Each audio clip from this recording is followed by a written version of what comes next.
దేవుని కోపం ఎంత భయంకరంగా ఉంటుందో, ఆయన మాట వినకపోతే ఎంత భయంకరంగా ఉంటుందో ఇవే సజీవ సాక్ష్యాలు.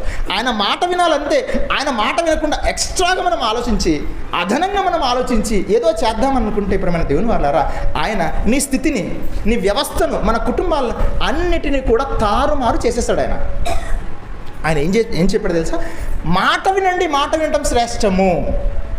నా మాట వినాలి అని దేవుడు కోరుకున్నాడు. ప్రేమైన దేవుని వాళ్ళరా, ఏమండి, ఈ సమూయేలు గారు చెప్పిన తర్వాత సౌలు రాజుగా నుండి తొలగించేస్తాడండి దేవుడు. ఆ తర్వాత దావీదు గారికి ఇస్తారు, అది వేరే చరిత్ర అనుకోండి. ఇప్పుడు నేను ఏం చెప్పదలుచుకున్నానంటే ప్రేమైన దేవుని వాళ్ళరా, దేవుని మాటల ద్వారా దేవుని మాట వినటం చాలా శ్రేష్టము. దేవుడు ఒక విషయాన్ని చెప్పాడు అని అంటే, దేవుడు ఒక విషయాన్ని చెప్పాడంటే దానికి ఎంతో దూరం ఆలోచిస్తాడు.